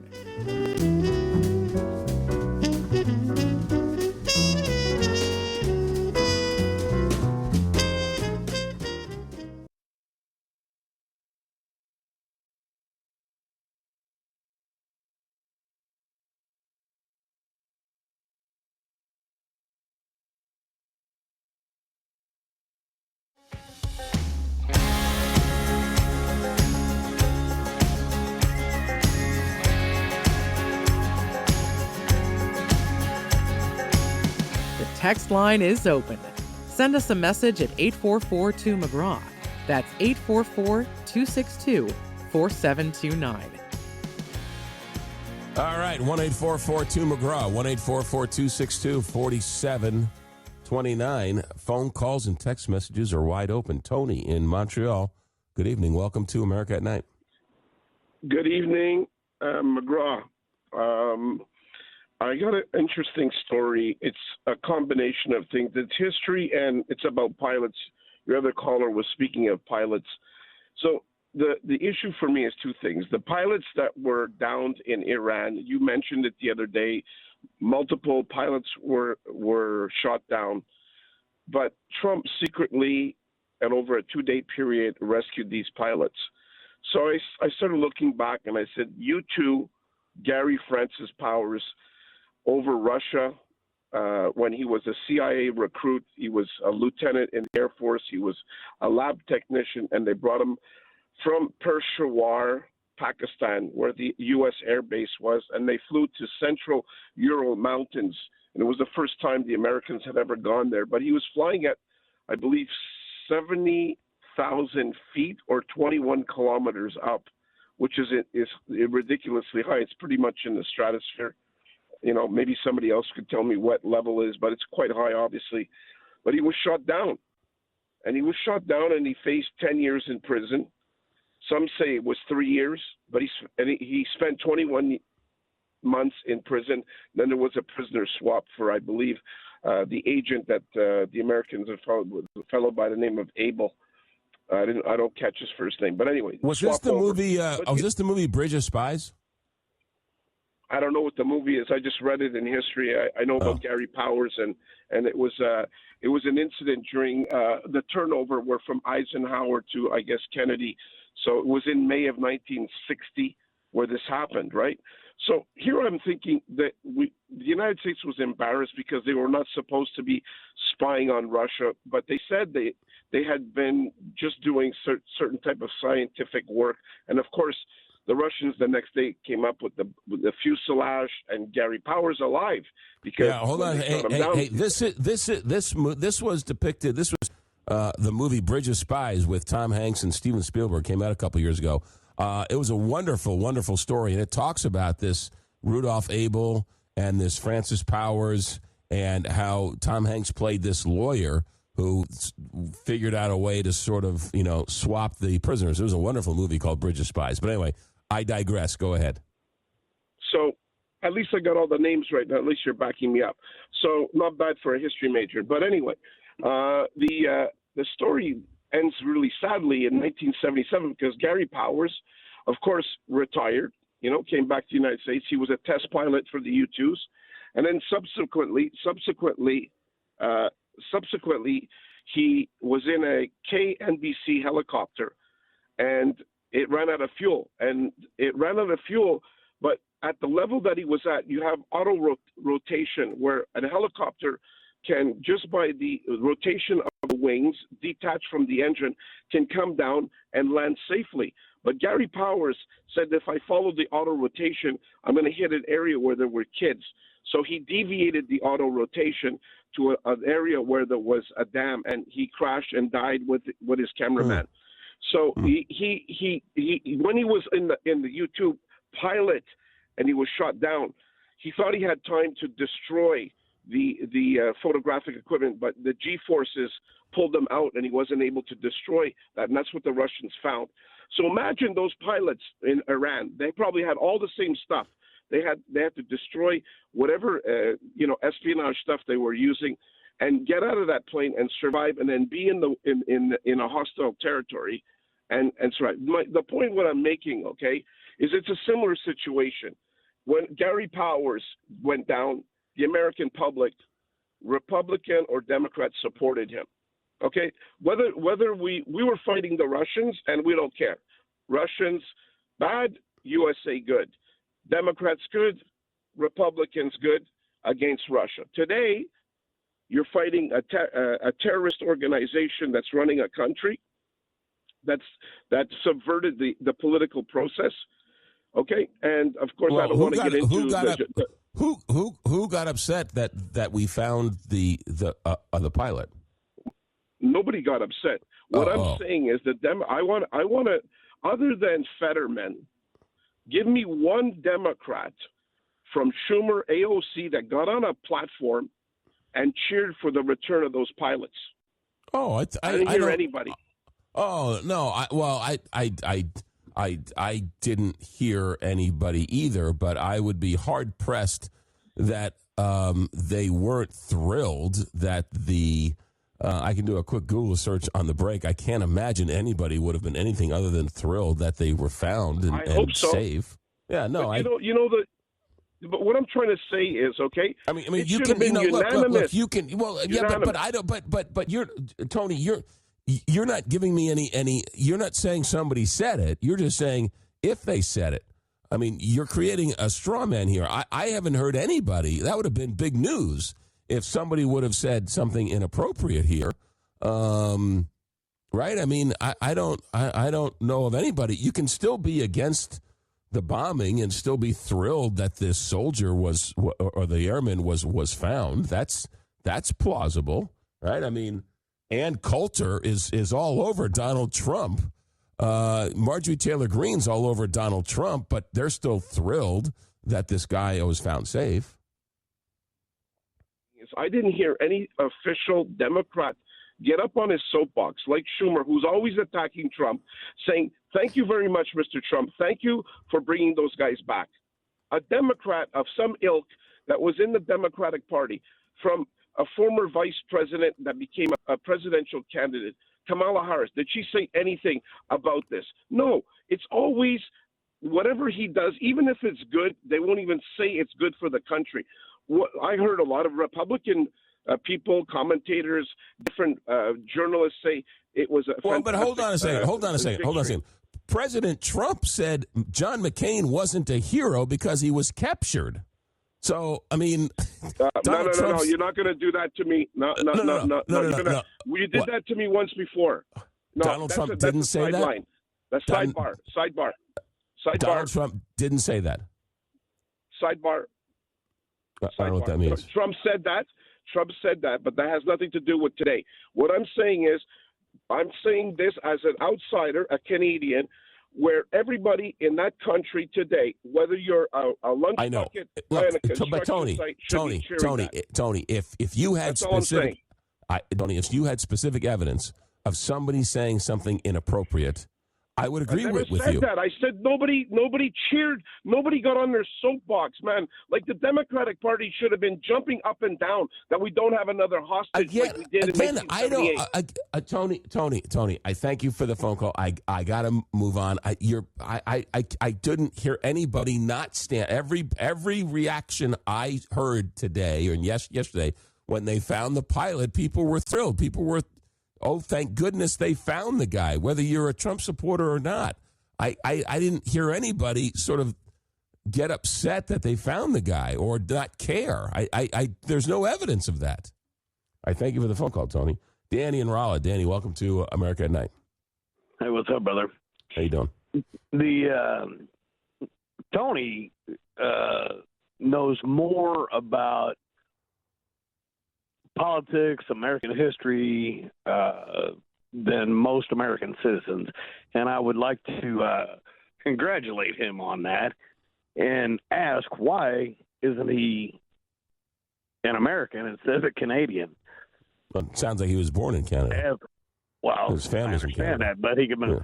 Anyway, the other thing, your last little volley with him, when he was saying that the Democrats aren't saying anything, that, how do I put this? Their lack of acknowledgement is actually saying something. The fact that they don't speak to it. Okay, but hold on a second. Hold on a second. Do we know that Chuck Schumer didn't say anything? Do we? I didn't hear J.D. Vance say anything. Does that mean I can infer that he didn't care? Well, you've had to answer that. You've had multiple. Hold on. You asked me a question. Let me answer it. Go ahead. You've had many administration Republicans all comment. I think Tony's point was that you've not heard not one single Kamala Harris, Jeffries, Schumer. You've not heard AOC, anybody. Well, but just because but just because I have, I mean, that's like saying, Danny, you didn't wish me a happy Easter because I didn't hear you. I mean, have you been following Chuck Schumer for the last 48 hours? Do we know for a fact he hasn't said anything? I mean, really? Do you really think? I mean, if you had, that's usually newsworthy. And besides that, I did. Well, thank you very much. You know what's and not I wish you a good weekend. You know what's not and I newsworthy? Was glad that you got healthy. Thank you. I'm still got a sore throat, but I'm doing the best I can. Danny, look, I'm all for criticizing somebody whenever they do something stupid or say something inappropriate or whatever. Okay, but you're creating a false premise here.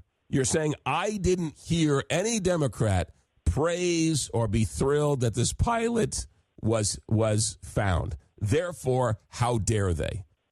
Well, let me ask you this. Yeah. And this is kind of going along, I think, the same lines that Tony was. Have you heard?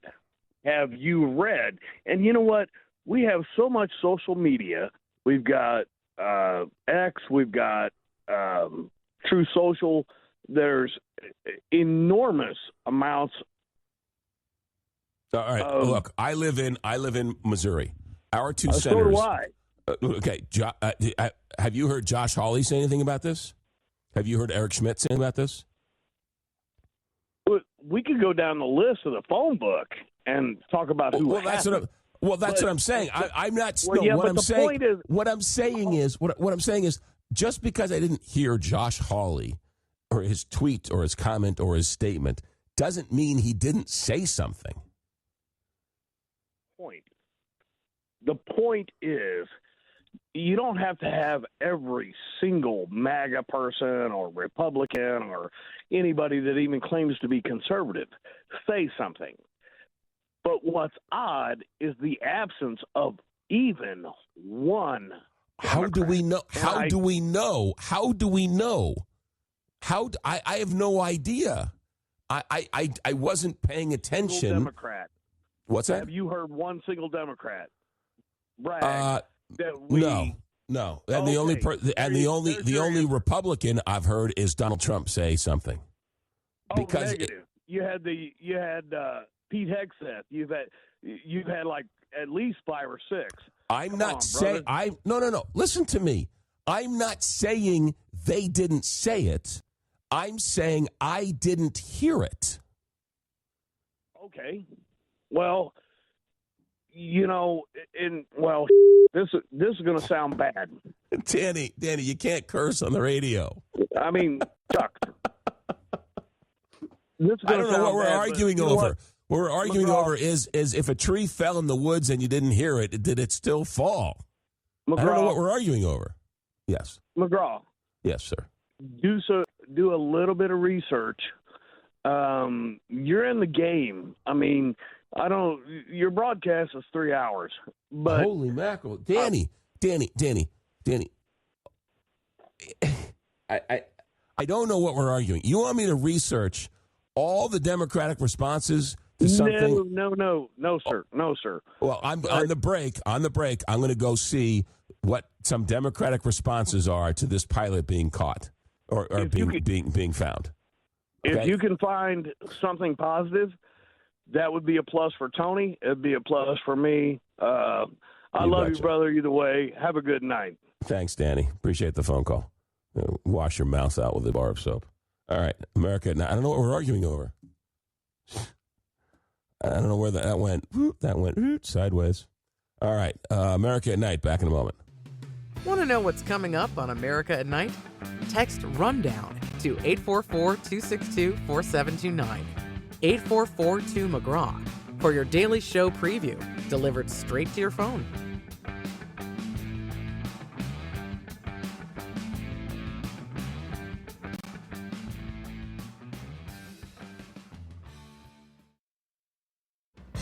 Miss a portion of tonight's show?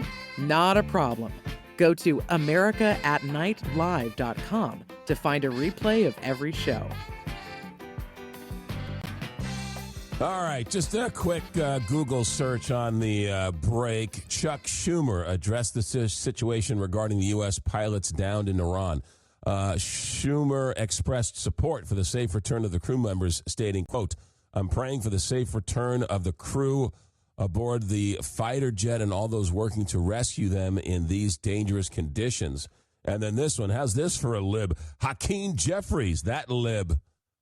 What did he say? Well, he said, I'm thankful that the 2nd U.S. Airman has been rescued heroically by our special forces. And we, of course, continue to pray for the safety, the health, and the well-being of all of our men and women who are in uniform in a very dangerous theater of war. He said that on ABC's This Week with George Stephanopoulos. So, again, just because you didn't hear it doesn't mean they didn't say it.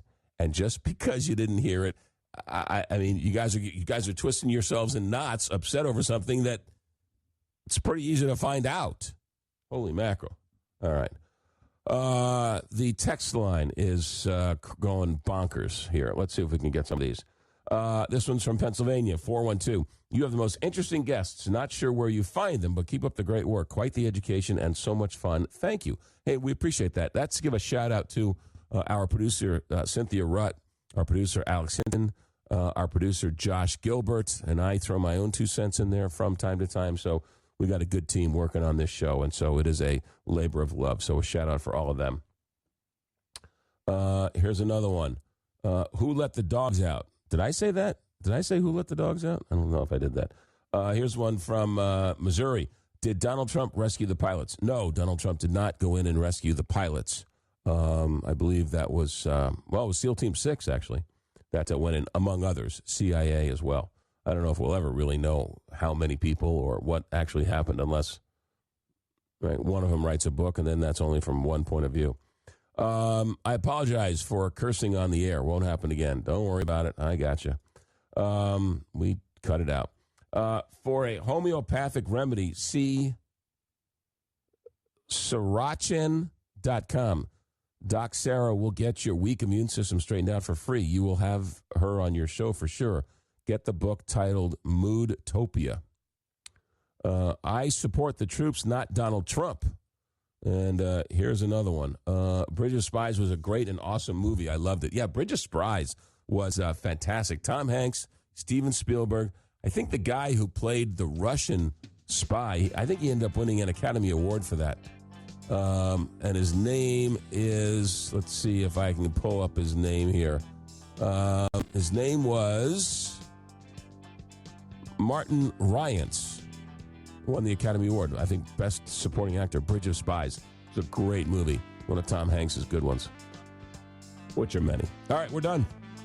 Voice held out. How about that? Our executive director is Alex Hinton. Our engineer tonight is Richard Good.